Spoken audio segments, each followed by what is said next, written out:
सुबोध, ये देखो बिजली का बिल। अब तो मुझे निशा भाभी को बोलना ही पड़ेगा। दिन भर घर में वही रहती है। उनकी आदत है खाना बनाते वक्त टीवी चालू करके गाने लगा देने की, और फिर काम खत्म होने तक गाने सुनती रहती है। अगर इसी तरह हर महीने बिजली का बिल बढ़ता रहा तो कह देती हूँ मैं इनके साथ एक पल नहीं रहूंगी। सीमा गुस्सा करते हुए अपने पति सुबोध से बोली। सुबोध बोला, सीमा, निशा भाभी की पहले से आदत है गाने सुनने की। अब घर में हम इन छोटी छोटी बातों का बखेड़ा तो नहीं खड़ा कर सकते हैं ना। सीमा बोली, सुबोध, तुम बड़े भैया से ज्यादा कमाते हो। मैं भी दिन भर ऑफिस में खटती रहती हूँ। एक भाभी ही है जो दिन भर घर में रहती है। इन्हें घर के बिजली के बिल का ध्यान रखना चाहिए। सीमा, आज रविवार है और मुझे बहुत नींद आ रही है। रोज तो ऑफिस रहता है, कम से कम मुझे आज तो चैन से सोने दो। इतना कहकर सुबोध सोने चला जाता है। सीमा भी अपने बच्चों की पढ़ाई देखने बैठ जाती है। रोज ऑफिस होने की वजह से वो सिर्फ रविवार को ही बच्चों की पढ़ाई देख पाती थी। सीमा और उसकी जेठानी निशा संयुक्त परिवार में रहती थी। जहां सीमा नौकरी करती थी तो वहीं निशा एक गृहिणी थी।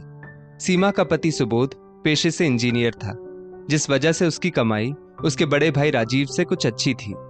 राजीव भी एक कंपनी में जॉब करता था, मगर सुबोध जितना पढ़ा लिखा ना होने के कारण उसकी तनख्वाह सुबोध से कम थी। दरअसल पिता कृष्णकांत जी की अकस्मात मृत्यु के कारण घर की सारी जिम्मेदारी राजीव पर आ पड़ी। इसलिए राजीव को बीच में ही पढ़ाई छोड़ नौकरी पर लगना पड़ा। राजीव ने सुबोध की पढ़ाई का सारा खर्चा उठाया। बीच ही में राजीव की मां की तबीयत बहुत ज्यादा खराब हो गई। राजीव ने मां के इलाज में कोई कसर ना छोड़ी, मगर वो चाहकर भी अपनी मां की जान नहीं बचा पाया। मां की मृत्यु के बाद दोनों भाई इतने अकेले हो गए थे कि जैसे तैसे खाना मैनेज करते। घर की हालत भी बहुत खराब हो गई थी। दोनों भाई अपने काम में व्यस्त हो गए थे, जिस वजह से घर का रखरखाव या साफ सफाई भी नहीं कर पाते थे। मगर राजीव की निशा से शादी के बाद घर में निशा के कदम पड़ते ही सब कुछ वापस पटरी पर आने लगा। निशा पति और देवर दोनों को गर्मा गर्म खाना खिलाती। जहां पहले उनके कपड़े धुले हुए भी नहीं रहते थे, वहीं अब धुले हुए के साथ साथ कपड़े प्रेस किए हुए भी मिलने लगे। निशा घर भी बहुत साफ सुथरा रखती थी। निशा और राजीव के 2 बच्चों ने जन्म लेकर घर का माहौल खुशनुमा बना दिया था।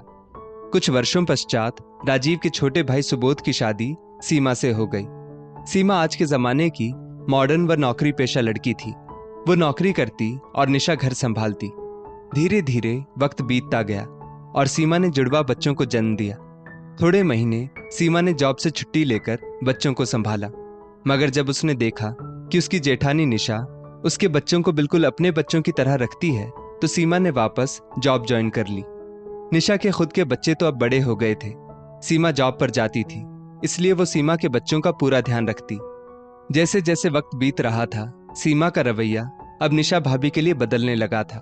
उसे लगने लगा था कि निशा भाभी तो पूरा दिन घर में आराम फरमाती है और वो खुद पूरे दिन जॉब पर खटती है। कभी बिजली का बिल तो कभी घर का राशन पानी अब सीमा की नजरों में आने लगा था। दूसरे दिन सीमा देर से उठी। उसने रसोई में आकर देखा तो नाश्ता और टिफिन दोनों तैयार था। सीमा निशा के सामने उसे आदर देती थी, इसलिए धीरे से बोली, भाभी, कल बच्चों को देर तक पढ़ाई करवाई, इसलिए सुबह उठने में देर हो गई। निशा बोली, अरे कोई बात नहीं, जा तू जल्दी तैयार हो जा, तुझे ऑफिस भी तो जाना है। और दोनों बच्चों को उठाया कि नहीं, वरना उन्हें स्कूल के लिए देर हो जाएगी। सीमा बोली, हाँ भाभी, उठाती हूँ, मगर यहाँ रसोई में भी तो मेरी जरूरत होगी। निशा बोली, सब कुछ रेडी है, तू उन्हें उठा दे, मैं तेरे भैया के साथ ही इन्हें स्कूल भेज दूंगी। वैसे भी सुबोध भैया और तेरे ऑफिस का रूट अलग है। सीमा ने बच्चों को उठाया। निशा ने उन्हें नाश्ता करवाकर राजीव के साथ स्कूल भेज दिया और फिर सीमा और सुबोध भी ऑफिस के लिए निकल गए। सीमा आज ऑफिस से घर जल्दी आ गई। आकर देखा तो निशा भाभी उसके बच्चों को पढ़ा रही थी। सीमा थकी हारी आई थी तो जाकर अपने कमरे में लेट गई। बच्चे जब कमरे में आए तो सीमा बोली, बच्चों, तुम लोग आज ताई जी से क्यों पढ़ रहे थे, ट्यूशन पर क्यों नहीं गए? बेटी रितिका बोली, मम्मा, ट्यूशन तो कब से बंद हो गए हैं, ट्यूशन टीचर गांव चली गई है, हमें काफी दिनों से ताई जी ही पढ़ा रही है। सीमा बोली, हाँ बेटा, तुम्हारी ताई जी दिन भर घर में ही तो रहती है, उनको और काम ही क्या है, मैं तो कमाने जाती हूँ ऑफिस में, दिन भर थक जाती हूँ। सीमा सोचने लगी, मेरे पास पैसा है तभी तो जेठानी मेरे बच्चों का इतना काम करती है। वे जानती हैं अगर मैं कमाना छोड़ दूं तो वो घर कैसे चलाएंगी। आखिर बराबरी की हिस्सेदारी देती हूं मैं इस घर में। शाम को जब सीमा उठी तो देखा उसका जेठ राजीव राशन का बहुत सारा सामान लेकर आया है। वो बोली, भैया इतना सारा खाने पीने का सामान? राजीव बोला, हाँ सीमा, ये सब सामान 1-1.5 महीने बाद एक्सपायर हो जाएगा, इसलिए मेरी कंपनी इसे सस्ते में निकाल रही थी। हमारा परिवार भी बड़ा है तो सामान खत्म होते देर नहीं लगेगी। सीमा ने सोचा, अच्छा है, इस बार राशन का सामान भी सस्ते में आ गया। फिर वो रसोई में आई तो उसने देखा शाम का खाना तैयार था। वो बोली, निशा भाभी, बच्चों की टीचर गांव चली गई है, मुझे ये बात पता नहीं थी। निशा बोली, हाँ सीमा, बच्चे मेरे पास पढ़ लेते थे, इसलिए मेरे भी दिमाग से ये बात निकल चुकी थी। अगले महीने फिर से बिजली का बिल ज्यादा आया। इस बार सीमा से बर्दाश्त नहीं हो रहा था। वो फिर से सुबोध पर चिल्लाने लगी। सुबोध हॉल में जाकर चादर तानकर सो गया, क्योंकि सीमा का गुस्सा 7वें आसमान पर था और वो राजीव भैया और निशा भाभी के बारे में भर भर कर ताने दे रही थी। कह रही थी, भैया ज्यादा कमाते नहीं और भाभी उड़ाती रहती है। ऐसी बातें सुबोध को सुनना पसंद नहीं था। सीमा बड़बड़ाते हुए अपने कमरे में जाकर बैठ गई।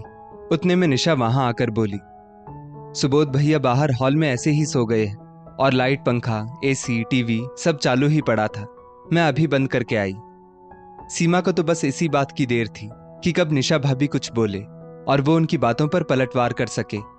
सीमा तपाक से बोली, भाभी, मैं और मेरे पति दोनों कमाते हैं, हमें हक है हम कितना भी खर्चा करें, मगर आप जैसे लोग तो पूरा दिन घर पर रहकर भी व्यर्थ बिजली का बिल बढ़ाते हैं। निशा बोली, तुम कहना क्या चाहती हो सीमा? भाभी, आप जो दिन भर टीवी पर गाने सुनती रहती हैं, उसी का नतीजा है ये बिजली का बिल। निशा बोली, सुबह घर के काम करते वक्त घर में कोई नहीं रहता सीमा। घर के सभी बच्चे कॉलेज, स्कूल, क्लासेस गए होते हैं, तुम सब ऑफिस चले जाते हो, मैं अकेले घर में बोर होती हूँ, तो बस तब 2 घंटे घर का काम करते वक्त मैं गाने सुन लिया करती हूँ। मैं दिन भर घर के काम करती हूँ, तुम्हें वो नजर नहीं आया, मगर मेरा गाने सुनना तुम्हें रास नहीं आएगा, ये मैंने कभी सोचा भी ना था।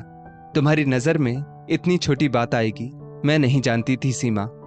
सीमा बोली, आपने हमेशा से घर के काम ही किए हैं भाभी, इसलिए आपको बस वही करना आता है, मगर हम जॉब वाली औरतें घर भी संभालती हैं और ऑफिस भी। और हाँ, सुन लीजिए, मुझे अब आप लोगों के साथ नहीं रहना। वैसे भी आप लोगों को अलग होकर ही अक्ल आएगी। देखती हूँ जेठ जी कैसे अकेले घर के खर्चे पूरे कर पाते हैं। निशा को सीमा से ऐसी उम्मीद बिल्कुल भी नहीं थी। आज निशा का दिल चकनाचूर हो गया था। सीमा फिर बोली, भाभी, या तो आप ऊपर के कमरे में शिफ्ट हो जाओ या मैं अपना सामान लेकर वहां चली जाती हूँ। जो वहां रहेगा वो ऊपर की रसोई में ही अपना खाना बनाएगा, उसका यहाँ नीचे कोई अधिकार नहीं होगा। निशा बोली, सीमा, बेहतर होगा कि मैं ही अपना सामान लेकर ऊपर के कमरे में शिफ्ट हो जाती हूँ। तुम और तुम्हारा पति वैसे भी ज्यादा कमाते हो, तो तुम्हें ये नीचे की जगह मुबारक हो। राजीव ने जब सब कुछ अलग होते देखा तो उससे रहा ना गया।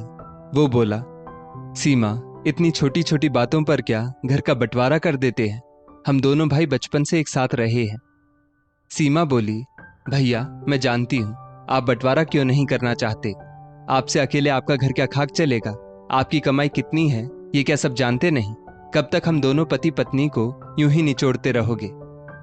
ये सुनकर राजीव और निशा का तो दिल ही खट्टा हो गया। जो परिवार एक हुआ करता था अब वो 2 परिवारों में बंट चुका था। सुबोध बेचारा पत्नी के गुस्से के आगे मजबूर था। दोनों परिवारों ने एक दूसरे का मुंह ना देखने की कसम खा ली। सीमा सुबोध से बोली, हमारे पैसों की वजह से तुम्हारे भैया और भाभी इतने साल हमारे साथ रहे, मगर बस अब और नहीं। दूसरे दिन सुबह सीमा उठकर ऑफिस के लिए तैयार होने लगी, क्योंकि अब घर का काम, बच्चे और ऑफिस, सारी जिम्मेदारी उसके अकेले सिर पर आ गई थी। वो मैनेज नहीं कर पाई और बच्चों की उस दिन स्कूल की छुट्टी हो गई। वो बराबर खाना भी नहीं बना पाई, जिस वजह से सुबह टिफिन भी नहीं तैयार कर पाई। पहले तो शाम को भी सीमा जब ऑफिस से आने में लेट हो जाती थी, उसे खाना बनाने का समय नहीं मिल पाता था। इसीलिए अब थोड़े दिन उन्होंने बाहर का ही खाना खाया। बाहर का खाना खाकर घर में सभी लोग बीमार पड़ गए, इसलिए उसने थोड़े ही दिनों बाद घर में कुक और बच्चों को संभालने के लिए एक आया रख दी। सीमा ने फिर से यही सोचा, पैसे के दम पर दुनिया खरीदी जा सकती है। जेठानी सोचती होंगी कि उसके बिना यहाँ काम नहीं चल सकता, मगर ऐसा नहीं है। 1 महीने बाद जब दोनों बच्चों का रिजल्ट आया तो सीमा ने देखा कि दोनों बच्चे बहुत बुरे मार्क्स लाए थे। सीमा बच्चों पर चिल्लाने लगी तो बच्चे बोले, मम्मा, पहले हमें ताई जी पढ़ाया करती थी, इसलिए हम अच्छे नंबर लाते थे, मगर अब वे यहाँ नहीं आती। सीमा बोली, तुम लोग फिक्र मत करो, कल से मैं तुम दोनों के लिए बेस्ट ट्यूशन टीचर लगा दूंगी। पैसों से सब खरीदा जा सकता है।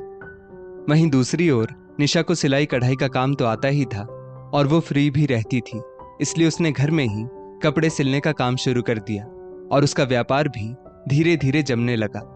आज सीमा के बच्चों को सुबह से ही उल्टियां हो रही थी। डॉक्टर के पास ले जाने पर पता चला कि बच्चों को बासी खाना देने की वजह से फूड पॉइजनिंग की प्रॉब्लम हो गई है। सीमा ने घर आकर देखा तो बिजली का बिल इस बार भी बहुत ज्यादा आया था। सीमा की समझ में कुछ नहीं आ रहा था। उतने में बेटी रितिका बोली, मम्मा, जो मेड हमें दिन भर रखने आती है वो खुद तो यहाँ बना ताज़ा खाना खाती है और हमें उसके घर से लाया खाना खिलाती है। बेटा आरू बोला, मम्मा, वो दिन भर यहाँ बैठकर टीवी देखती है और हमारा ध्यान बिल्कुल नहीं रखती। सीमा मेड से बोली, मेरे बच्चों को बासी खाना खिलाती थी तुम और पूरा दिन टीवी देखती थी। उसने तुरंत मेड को काम से निकाल दिया। इस बार सीमा की आंखों से आंसू टपक पड़े। वो बोली, सुबोध, मैंने भाभी को कितना गलत समझा, हमेशा उन्हें नीचा दिखाया क्योंकि वो एक गृहिणी है, मगर आज समझ आया कि एक गृहिणी घर को कितना अच्छे से संभालती है।